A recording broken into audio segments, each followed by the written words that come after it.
Hola, ¿qué tal? Buenos días, amigos de Logic. Sean bienvenidos a nuestra tercera sesión del día, este segundo día del Legal AI Week.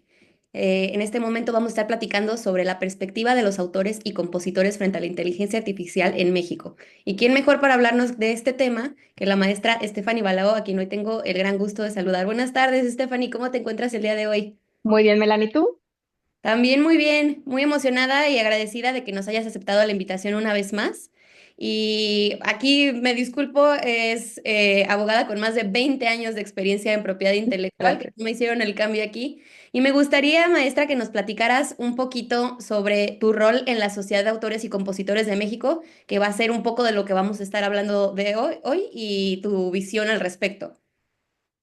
Claro que sí. Este año cumplo 9 años en SACEM. Es una institución que la verdad es maravillosa para trabajar.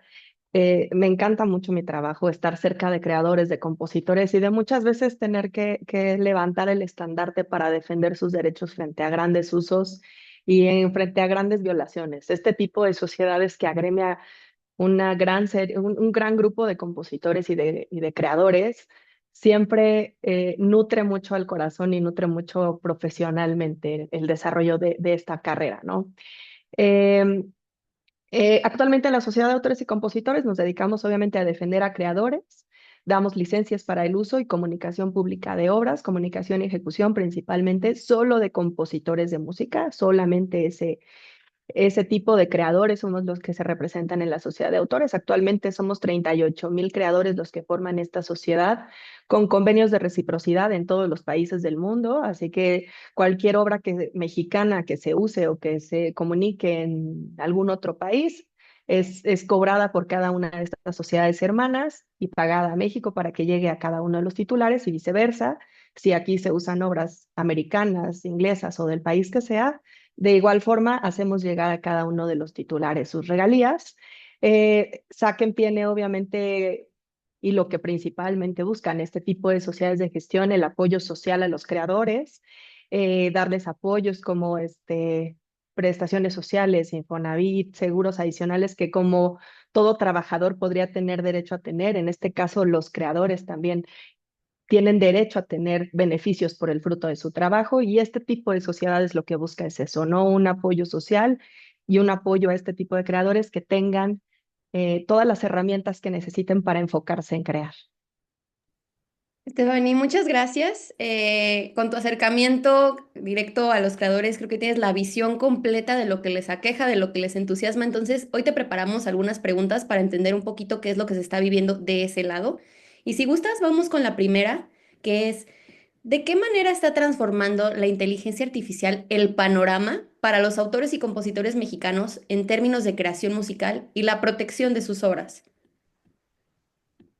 Ay, es una pregunta bastante compleja, creo que hasta de entender. La transformación para los autores es total y es completa. Voy a partir primero de la idea diciendo que para que un autor cree una obra, un autor, persona, ser humano, para crear diferencias, hay veces que entre autores llegan a mismos resultados, no sé si se han fijado, o que hay similitudes entre ciertas obras por el tipo de influencia que tienen ellos mismos para crear obra. Imagínense ahora con inteligencia artificial que solamente está alimentada por obras preexistentes.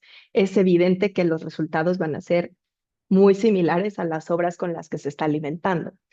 Yo creo que hay tres temas importantes que están transformando este supuesto. Uno de ellos sería beneficios, retos y oportunidades, ¿no? Hablando de beneficios, tendrían que los creadores buscar la inteligencia artificial como una herramienta, tratar de usarlos como asistentes creativos para democratizar el acceso a este tipo de apoyos y de ayudas, en donde podrían poner a la par a artistas emergentes contra artistas que tienen mayor apoyo económico o conocimiento en producción para crear obras que sean competitivas en el mercado entre ellas. Como los retos, hay diferentes retos que quedan para esta transformación.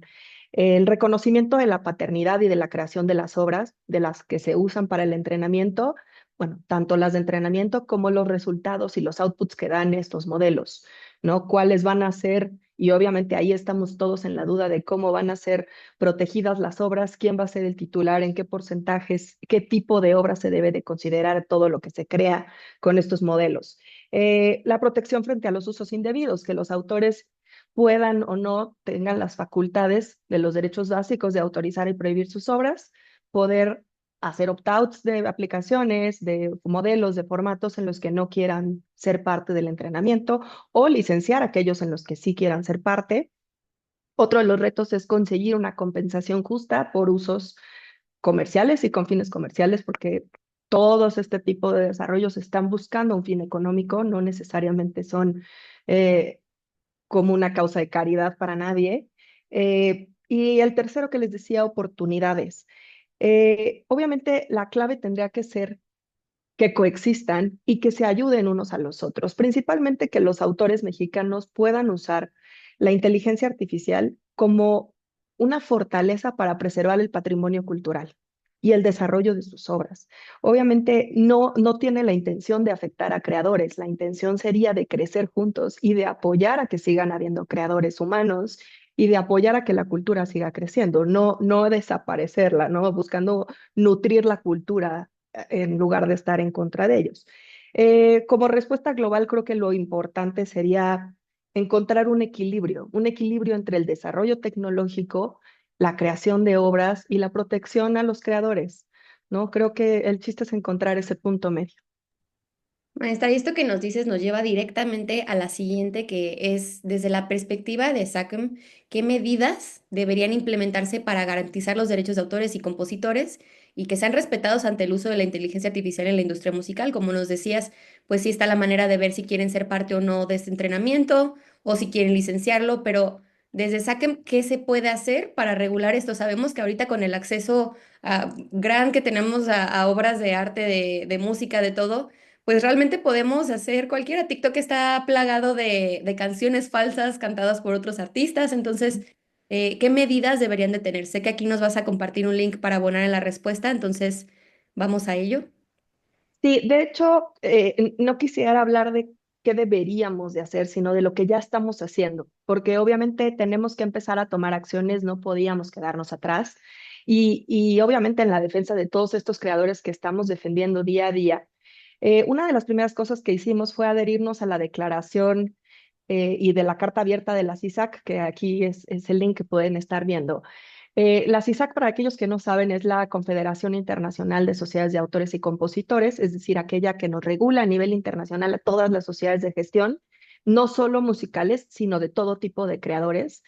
Esta sociedad hizo esta carta, ahí en ese link van a poder encontrar todos los contenidos y la declaración en la que se exige el respeto a los derechos de los creativos, obviamente ante la explotación exponencial que hay de obras hoy en día, ¿no? Lo único que se exige es respeto a las obras y reconocimiento de cada uno de estos. En esa puedan encontrar todos los links y contenidos que seguramente les serán de gran utilidad. Igualmente nos subimos a una declaración con cientos de titulares de derechos en la que obviamente estamos reafirmando un principio básico. Ningún uso sin consentimiento, que es el segundo link, ningún uso sin consentimiento, crédito y compensación. Ese que estás viendo en este segundo statement, ese es el de la CISAC también. Y el que sigue, creo que es amarillo, ándale, ese es Rights on AI. Ahí pueden ver todos los creadores que están sumados, todas las editoras, las disqueras, las empresas que están relacionadas en la industria de la música, cómo se están sumando a esta postura de que no haya usos sin consentimiento, crédito y compensación, que si se fijan son las bases fundamentales de la materia, ¿no? El consentimiento, que haya una licencia, una autorización, en su caso una prohibición de no querer usarla, el crédito, que reconozcan de quién se está nutriendo la inteligencia artificial, las obras que están usando para el entrenamiento, si es que hubiera una obra en la que el autor tuviera una interacción como herramienta, tener un reconocimiento de esa titularidad sobre lo creado y la compensación. Si hay usos con fines de lucro, es necesario tener una compensación económica. Eh, Igualmente, dentro de nuestra plataforma, de nuestra página, en la página de la Sociedad de Autores, que es el link, no te lo mandé, pero es en la página de Saquen, hicimos una publicación del aviso de protección de contenido en el que estamos haciendo una declaración donde no permitimos, de forma institucional, no permitimos que ninguno de los contenidos que están en la página, llámese bases de datos, nombres de autores, bibliografías, este, imágenes, fotografías, obras, todo lo que está en nuestras páginas no puede ser utilizado para alimentar ningún sistema ni ninguna inteligencia generativa o de ningún tipo de inteligencia artificial sin que tengan una autorización previa o que lleguemos a un acuerdo para este uso. No estamos diciendo no lo uses, simplemente estamos diciendo si lo quieres usar, ten un acercamiento y vemos de qué forma logramos una autorización para el uso de cualquier cosa, no solo de las obras, sino de todos los textos y toda la información que tenemos en nuestra página. Y finalmente, bueno, otra de las cosas que estamos haciendo es, dentro de nuestros contratos, como saben, la sociedad de gestión lo que hace en su día a día es dar una licencia para el uso, comunicación, ejecución pública de obras. Dentro de estas licencias que otorgamos a los usuarios, a los conciertos, a los establecimientos mercantiles, obviamente es muy claro el objeto del contrato de licencia, en el qué tipo de derecho estamos autorizando y licenciando, pero también es muy claro sobre qué tipo de derechos no estamos autorizando. No solo estamos haciendo claro que no se puede usar, por ejemplo, para fines publicitarios, porque eso requiere una licencia de sincronización, en donde estamos hablando de diferentes tipos de contratos y de titulares. También dejamos excluido el no pueden usar estas obras o este repertorio que se está licenciando para fines de entrenamiento, deep learning, una serie de puntos que no pueden ser usadas las obras, a menos que se busque una licencia que sea particular para esos usos. Tal vez sonaría de más, pero siempre es muy importante dejar claro hasta dónde puedes hacer uso de ciertas obras. Maestra, En general, eso es lo que estamos haciendo, perdón. quisiera preguntarte, no sé si me puedas compartir esa información, si no, no pasa nada, pero ¿qué mecanismos tienen para detectar en dónde se está haciendo uso de estas obras de autores y compositores? ¿Es a través de denuncias o tienen algunos mecanismos? ¿Qué nos puedes platicar? No hay mecanismos como tal formales. Hay muchas empresas que ofrecen servicios de auditoría, llamémosle de alguna forma, para encontrar en las plataformas, en los desarrollos y en estos modelos que el sistema, lo que le llaman, regurgite la información y sea transparente con la que se entrenó. Sí, no sé si fue claro, es difícil explicar eso, pero que se pueda ver la obra original o un fragmento de la obra. Es jugar mucho con la solicitud que estás haciendo hasta encontrar el error. Hay muchos que se dedican a eso, incluso hay hasta concursos que hacen personas para encontrar que diga la grosería o que encuentre el error en el sistema, pues hay quienes lo hacen para música. Eh, Obviamente llegar a estas soluciones, y más adelante lo vamos a ver sobre los casos reales, cómo se está comprobando si hay o no violación. Entonces, si quieres, guardamos esa pregunta para un poquito más adelante que veamos uno de los casos relevantes. Me parece perfecto. Nuestra siguiente pregunta para ti sería, ¿cómo está afectando la inteligencia artificial a la distribución y remuneración de las obras de compositores? La que sigue, que es cómo podría Sakem adaptarse, ya nos lo dijiste, todos los esfuerzos que se están haciendo, pero ¿qué cambios se han visto a través de la inteligencia artificial? ¿Es que ha afectado a la remuneración realmente? Mira, actualmente la distribución de regalías, no, al menos la de la sociedad de autores, y quiero pensar que todas las de gestión en México y en el mundo todavía no incluyen dentro de su distribución derechos relacionados con modelos de inteligencia artificial, porque actualmente ninguno de ellos cuenta con una licencia ni con una contraprestación por estos usos. Entonces, hoy en día los ingresos de los autores no tienen contemplado este tipo de regalías o de beneficios económicos adicionales. Por eso es que no se va a ver afectado su ingreso, porque no lo tienen. Pero pensando en los posibles afectaciones o en afectaciones a futuro, lo que podemos ver son varios estudios económicos que han hecho, entre ellos la CISAC, que ya tenían por ahí el link de la CISAC. En la página de CISAC, si a alguien le interesa, está haciendo un estudio económico de impacto global. ¿Cuánto se considera que es las obras creadas por inteligencia artificial versus las creadas por el hombre y cómo eso va a impactar económicamente en un periodo, si no mal me acuerdo, de 5 años, cómo crece en billones de dólares? Obviamente son cantidades muy altas.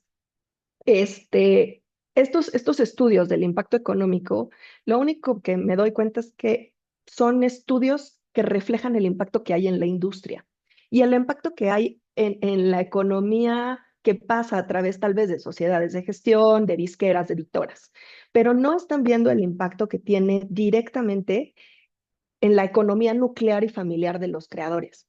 Porque como les decía, muchas sociedades de gestión, su finalidad, obviamente con fines sociales, de darles beneficios, seguro de gastos médicos, por decir alguno de ellos, si sus regalías bajan, pueden llegar a perder ese tipo de beneficios en algunas de las sociedades. Entonces, no solo se está impactando económicamente, sino también en algunos ciertos beneficios.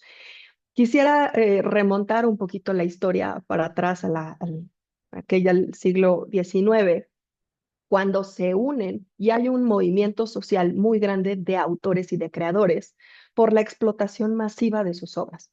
Estamos hablando obviamente en su momento de obras dramáticas, dramático-musicales y por ahí alguna musical que llevan a que todos los autores decidan agremiarse, formarse y unirse y empezar a crear la primera sociedad de gestión colectiva del mundo que fue en Francia, que hoy en día sigue funcionando desde 1850 en busca de esto, de una representación grupal frente a grandes usos sin autorización.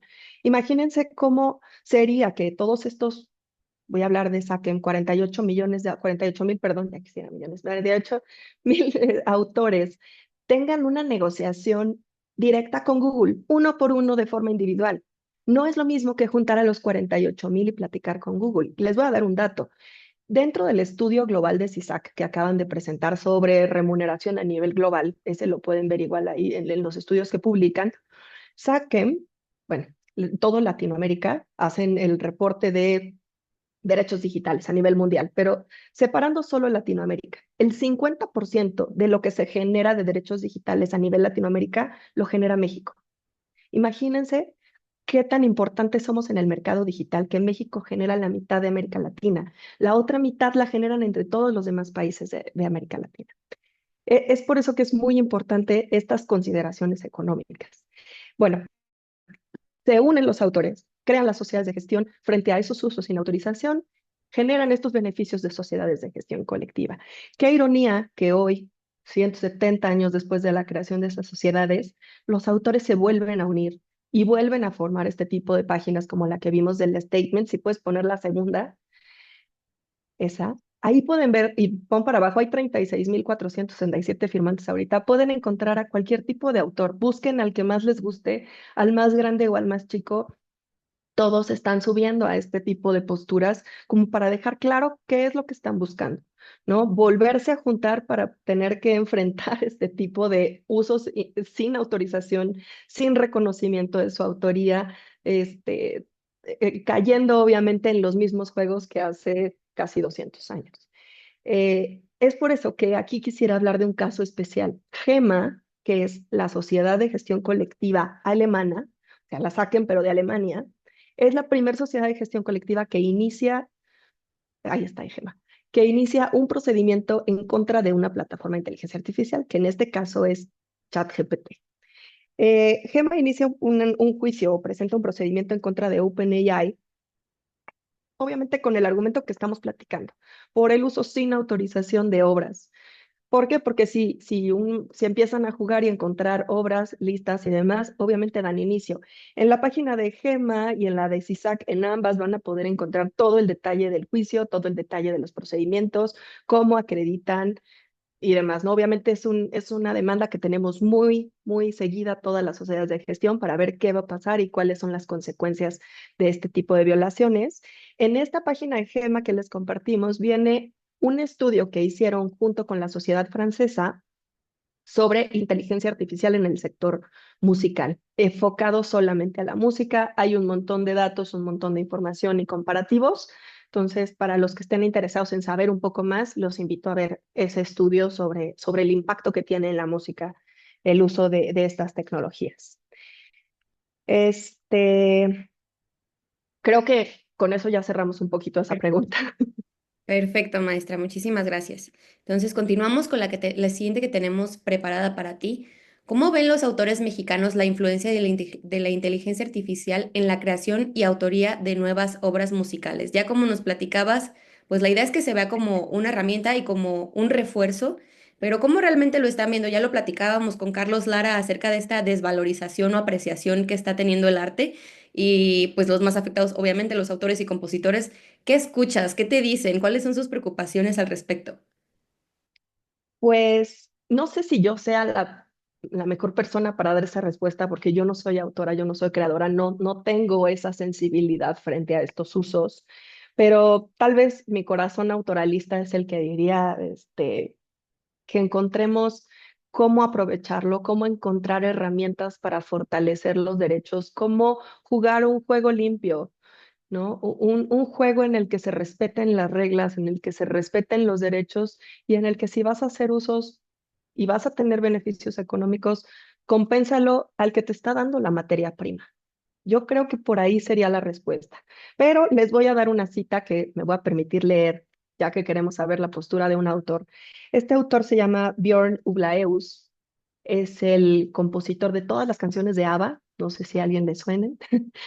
Actualmente Björn es el presidente de la CISAC, es el que representa a todos los autores dentro de esta confederación a nivel internacional. Entonces se está volviendo una gran voz en defensa de los derechos de los creadores. Y me voy a permitir citar lo que dice inteligencia artificial. Dice, el uso sin licencia de obras creativas para el entrenamiento de la inteligencia artificial generativa es una amenaza importante e injusta para los medios de vida de las personas que están detrás de las obras y no debe permitirse. Si se fijan, todos buscan al menos lo mismo, según las posturas, según las declaraciones, según se suben a cada uno de estos portales en los que quieren hacer una compensación, remuneración y reconocimiento de sus obras. Listo. Buenísimo. Y esta quería tomarla. ¿Consideras que la legislación actual en México es suficiente para proteger los derechos de autor frente a la inteligencia artificial? Hay quienes nos dicen que con la correcta aplicación de lo que ya tenemos es suficiente y otros que nos dicen no, pues si nos hace falta herramientas para poder defendernos correctamente. ¿Cuál sería tu postura al respecto? Sí y no. Tal vez sí como protección, porque tiene las bases, que es lo que estábamos platicando, el autorizar y prohibir el uso de obras, que sería lo básico, la paternidad que estamos buscando, y no tal vez como regulación general, es importante que tenga herramientas que fortalezcan y que nos puedan dar mejores armas para el cumplimiento y para la aplicación de estas normas. Eh, Creo que sí, sí la legislación internacional y la local incluyen las bases, pero sería muy interesante tener algo mucho más específico y principalmente por estar peleando batallas internacionales. En este caso no son batallas locales. Entonces, si pudieras tú interferir en esas regulaciones, ¿qué crees que podríamos añadir para dar mayor protección? ¿Cuál sería tu postura, completa opinión personal? Ok, ahí sí te va súper personal, aquí sí no tiene nada que ver, Saque. En mi cabeza creo que podríamos tener algo similar a lo que estamos utilizando, donde podamos tener un puerto seguro en este tipo de desarrollos y de plataformas, ¿no? Que cuenten con sistemas donde se autorregulen para poder hacer opt-out, para poder decidir si quieres o no que tus obras sean parte del entrenamiento, de la base, de cualquier uso que le quieran dar. Dejemos la decisión en manos de los creadores, tal como nace el derecho, en manos de los creadores. Creo que una figura similar a esa nos podría ayudar, garantizando la oposición de una forma sencilla, garantizando el licenciamiento de una forma sencilla de igual forma. Excelente, maestra. Y nuestra última pregunta para ti es, ¿crees que la inteligencia artificial generativa podría reemplazar en algún momento el papel creativo de los autores y compositores? Es una pregunta un poco compleja porque hoy en día ya está sucediendo en algunas cosas. En el ámbito musical hay una cosa a la que nosotros le llamamos la música de librería. No sé si han escuchado este término, pero es la música que se usa dentro de audiovisuales, de películas, de series, para poner música en ciertas escenas, que no necesariamente son las escenas de los protagonistas, ni el inicio, ni el momento clave de la película, sino música bastante instrumental que entra de fondo. Esta música hoy en día ya está siendo creada por este tipo de herramientas, dejando de lado a muchos de los profesionistas y personas que se dedicaban exclusivamente a hacer este tipo de música. Pero también es cierto que no toda obra es ese tipo de música y no toda obra puede ser creada por inteligencia artificial. Voy a poner, por ejemplo, la obra más sonada mexicana, Bésame mucho.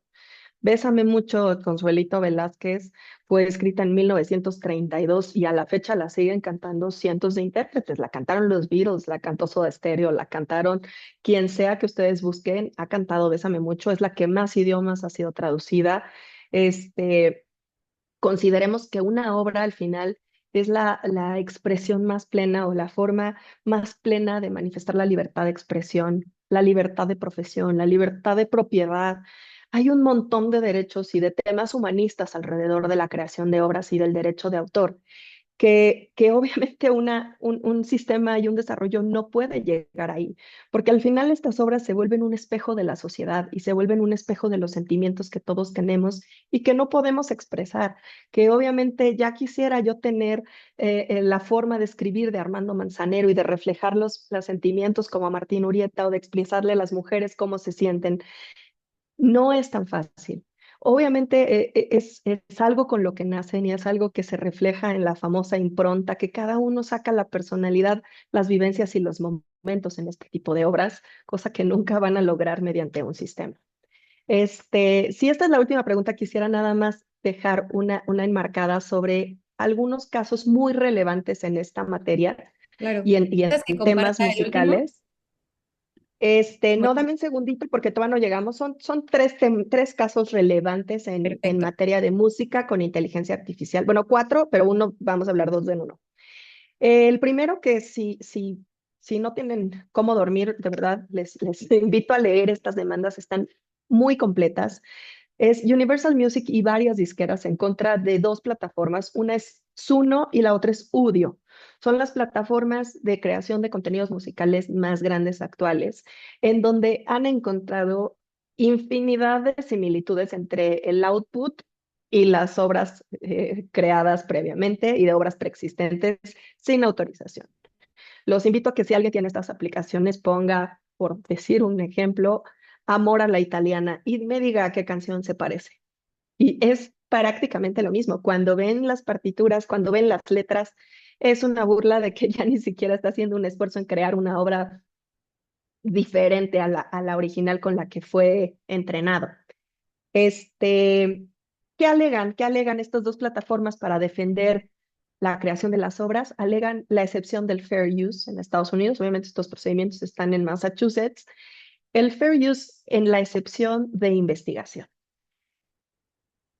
Eh, no sé si a ustedes, pero al menos en mi caso, cuando estudié la carrera, los médicos cuando estudian, los arquitectos y cualquier profesionista, para poder estudiar, aprender y entrenarse, compramos los libros que estamos estudiando. Incluso sé que hay un mercado negro dentro de la UNAM en el que el estudiante de Derecho del semestre quinto trata de venderle a los que vienen atrás de él del cuarto sus libros usados para él poder comprarlos del que sigue.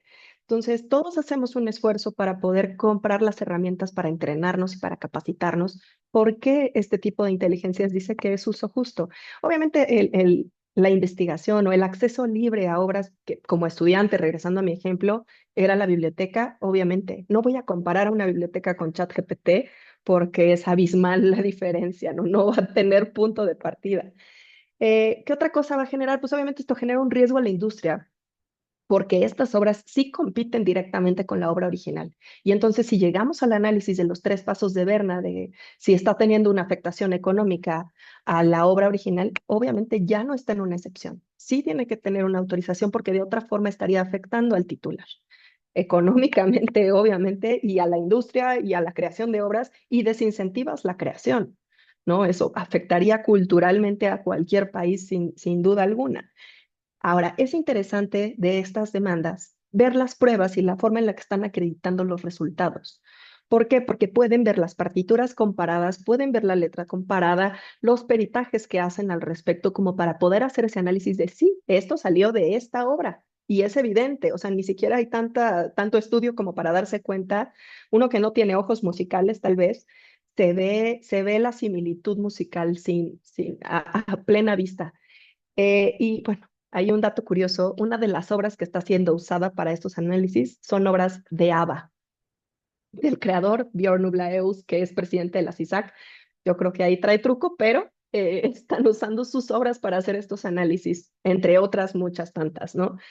Otro de los casos, el segundo que vamos a analizar es Concord contra una plataforma que se llama Anthropic. Bueno, la empresa se llama Anthropic, no estoy segura cómo se llama la plataforma ahorita, voy a ver si por aquí lo anoté, pero lo que están buscando es igual, reproducción de la letra, es decir, una copia tal y cual de la letra de las canciones dentro de esta plataforma, dando como resultados y buscando los outputs la letra tal cual. Esa ni siquiera intenta hacerle un tantito para allá, no, sale tal cual la letra de las obras.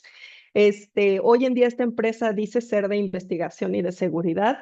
Obviamente no es de investigación, tiene ganancias sustanciales por el uso de estas obras y no solo de las musicales. Obviamente yo estoy enfocando el análisis a musical, pero estas plataformas incluyen todos los derechos. Obviamente estas plataformas afectan a cualquier titular, no solo a los musicales. Y finalmente, el caso que seguro todos escucharon porque fue muy sonado en los medios y en la tele y en todos lados me hicieron saber, el de Michael Smith del estado de Nueva York, en el que fue arrestado por ser acusado de orquestar todo un esquema de estafa de no sé cuántos, creo que 10 millones de dólares en regalías, porque creaba obras con inteligencia artificial, subía las obras, decía que eran suyas y tenía cientos de bots o no sé cuántos que estaban en constante escucha de las obras que había él mismo creado. Gracias, esa es la notita. Ahí está la página del Departamento de Justicia de Estados Unidos, donde pueden, hasta aparte de hasta abajo, leer el caso completo si es que a alguien le da curiosidad cómo es que este señor hizo esa estafa millonaria, generando, no sé, me acuerdo, 600 y tantas mil, ahí está, 661.400 reproducciones por día, streams por día. Este, entonces, estos son como los casos más relevantes. ¿Y qué va a pasar? Vamos a tener que esperar a que se resuelva Suno, Udio, Concord y todos para ver cuál es la postura y cuál es la resolución de la Corte para decir si hay fair use, no hay fair use, tienen que tener autorización o no. Hoy en día las grandes compañías que están detrás de todas estas, llámese Microsoft, perdona, los que van a venir de Microsoft en las pláticas, Google, los que sean que están detrás, siguen diciendo que todo el entrenamiento es fair use. Veamos qué pasa en la corte y a ver a quién favorecen. Ojalá sigan favoreciendo a los creadores, ojalá sigan favoreciendo a la cultura y al arte. Y creo que sería toda mi participación. Maestra, muchísimas gracias por todo esto que nos has compartido. Aquí podemos, creo que, abrir unos minutitos de preguntas. Primero, yo quisiera preguntarte si, ¿cómo es en la práctica? ¿Al principio se va directamente a una demanda o se busca el diálogo? ¿Cuál es la postura de estas inteligencias artificiales, estos sistemas o empresas que, como nos dices, alegan el fair use? ¿Cómo se debería de intentar mediar para llegar pues a un arreglo un poco más rápido, en tu opinión? Mira, lo que está pasando en la realidad hoy en día, no lo que quisiéramos, porque ya pasa, ya están violando derechos y ya se están explotando. Hoy en día lo que se está buscando es cada sociedad o cada titular tener un acercamiento con este tipo de plataformas, ya sea por escrito, ya sea cuando es posible presencialmente o en reuniones. Estás hablando de empresas eh, casi inalcanzables, pero tratar de tener acercamiento con ellas para hacerlos conscientes por estos usos, por estos titulares. Muchas de ellas, obviamente, estos procedimientos que estamos platicando son en Estados Unidos y muchas de ellas tienen oficinas en Estados Unidos. Las principales están en Estados Unidos. Eh, Obviamente tenemos que esperar, que es lo que te decía, las resoluciones americanas para ver cuál va a ser la postura. Y otra, tenemos que empezar a iniciar procedimientos en los países afectados de los titulares, llámese el país que quieras. Y el problema es que al ser procedimientos que salen de nuestro territorio se vuelven largos, tediosos, pesados y caros. Obviamente al estar unidos los autores en sus sociedades de gestión les da más fuerza y les da más posibilidad de iniciar una acción por esta violación. Pero imagínate un usuario o un autor individual que quiera iniciar acciones. El autor de amor a la mexicana, que lo pusimos de ejemplo hace unos minutos. ¿Tú crees que va a tener la capacidad económica de iniciar un juicio en contra de OpenAI? Es imposible. Se vuelve David contra Goliat. Es imposible. Entonces, obviamente hay que tomar pasos muy estudiados, muy estratégicos. No podemos tomar decisiones de golpe como buscando un procedimiento y un juicio nada más por iniciar un juicio. No, tenemos que esperar, tenemos que tomar los tiempos necesarios y las medidas necesarias, buscar los acercamientos con quien debamos de tenerlos. Ojalá fuera tan fácil como presentar una demanda el día de mañana, pero no es así. Tenemos que poder ser mesurados sobre ese tipo de decisiones. Buenísimo, muchísimas gracias. Y también Sebastián Sánchez Polanco, quien también va a ser un ponente nuestro el día de mañana, te mandaba saludos y te pregunta, ¿consideras que cambiar la obra a dato para que sea leída por la IA es un acto de transformación? Voy a tener que limitar mis respuestas en algunos casos. Sí, sí podría ser un acto de transformación, incluso, o sea, ya hablando, o sea, dando ejemplos y supuestos que no necesariamente son reales, quiero regresar esa pregunta con otra pregunta en la que consideran si al tener un sistema, pensemos OpenAI, pagado, el Pro, en el que yo estoy dando una contraprestación y le estoy dando una instrucción de cómo quiero mi obra, características, datos, ¿No podría encuadrar en una obra por encargo? Yo creo que muchas de las figuras de derechos de autor podrían encuadrar en diferentes esquemas de los que estamos trabajando ahora. Por eso es importante que queden bien los límites y que queden bien en qué momento puede ser transformación, en qué momento es reproducción, si es que la está usando, en qué momento está sacando una copia, en qué momento ese entrenamiento se puede considerar como una base de datos sin autorización. Hay un montón de bemoles que seguimos teniendo duda y lo preocupante es que si entre nosotros no llegamos a una respuesta y no logramos tener un consenso de que todos opinemos hacia lo mismo, imagínense hacia afuera los que no están defendiendo titulares o los que no tienen más conocimiento autoral. No, creo que, perdón por no poder dar la respuesta concreta, pero tal vez sí, tal vez. Muchas gracias. También nos preguntaban cómo se pueden contactar contigo o con Sakem, con qué temas nos puedes ayudar para quien le pueda servir, que se encuentre en alguno de estos casos quizás. Ay, no lo sé, yo creo que si alguien quiere iniciar algún tipo de procedimiento, lo primero sería buscar las pruebas, buscar los elementos, las evidencias. Y una vez que tenga la forma de acreditarlo, acercarse obviamente a un especialista en la materia, porque no necesariamente todos tenemos el expertise de llevar un procedimiento con cartas rogatorias y un procedimiento así de grande. Entonces sí es importante tener muy estudiado el caso y muy preparadas las pruebas. Yo creo que ahí está el core, la resultado, ¿no? En tener las pruebas correctas para acreditar los usos. Y obviamente de obras que seas titular, que puedas acreditar ser titular, que tengas el registro, que por más burdo que suene, no siempre tienen los registros de obras, las letras, las partituras, o sea, todo lo que necesitas para acreditar que eres el titular, la violación y poder iniciar las acciones. Muchísimas gracias, maestra. ¿Algún contacto o red social que gustes compartirnos para nuestros participantes? Sí, con mi nombre me pueden encontrar en LinkedIn o buscarme directamente en la Sociedad de Autores y Compositores. Si buscan la página, en la página de Saquen viene mi correo electrónico y ahí vienen los teléfonos. Estoy a su disposición. En los chats de Logic ahí también estoy. Si alguien quiere contactarme, ahí está mi celular. Muchísimas gracias, maestra. Hemos llegado ahora sí al final de nuestra sesión. No me queda más que agradecerte muchísimo, primero por la facilidad de coordinación con las clases, que siempre es un trato muy agradable, muy agradecidos con Gracias. Sakem y contigo por siempre Gracias por la participar. invitación. A ti, a Ricardo, de verdad, muchas gracias, Melanie, como siempre. Muchísimas gracias. Una magnífica ponencia. Aquí ya me uno a las felicitaciones que nos Gracias. dejan también el maestro Clemente Piña. Le mandamos un saludo. Muchas gracias por ver esta sesión. Y pues muchas gracias a todos por conectarse. Seguimos a las 12 con José Manuel Magaña para que no se dejen de conectar. Ahí nos vemos. Muchísimas gracias. Chao. Hasta luego. Gracias.